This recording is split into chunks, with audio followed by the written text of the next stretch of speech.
Last year, Lee Davison of SnakeRiverOutfitters.com taught me how to fly fish on the South Fork of the Snake River. While I got some bites, I didn't have any luck reeling in my first fish. But this year, well, it might be different.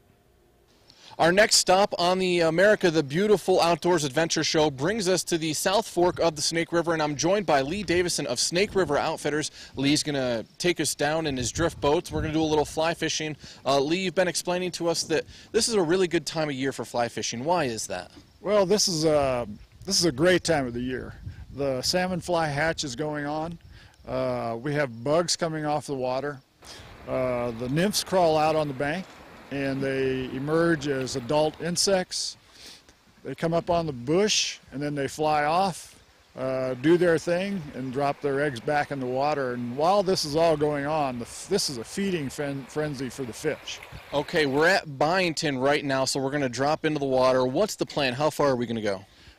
We're going to take a short float today. We're going to put in at Byington, and then we're going to float down perhaps to Twin Bridges Takeout. The South Fork of the Snake River is one of the best destinations for fly fishing in the United States. Davison calls it a top 5 river, and it has 3 great sections for drifting. We took the lower section. The South Fork is a favorite of Davison's for the pristine cottonwood bottoms.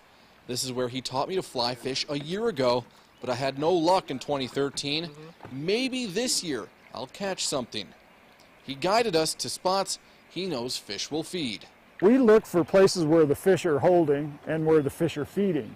A lot of times you'll see them rise, but if you're fishing and the fish are not rising, then you're looking for usually drop-offs, 3 to 4 feet of water, where you have a little bit of a gradient change.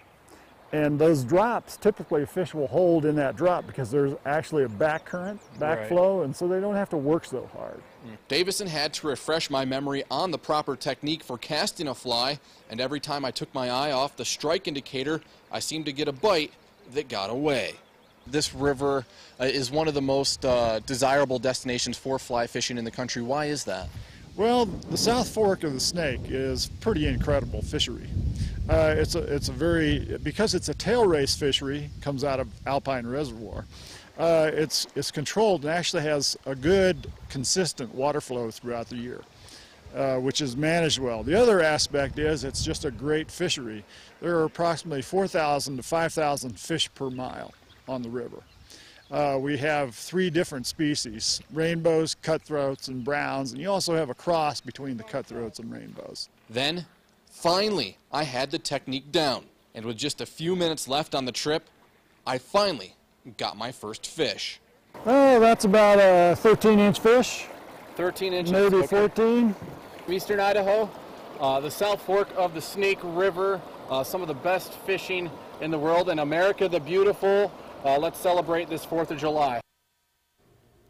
13-inch brown trout for my first fish. Thank you very much to Lee Davison. He guides for natural retreats at the South Fork Lodge and has exclusive fly fishing gear on his website, SnakeRiverOutfitters.com. Now, don't go away. Straight ahead on Sportsline, we go to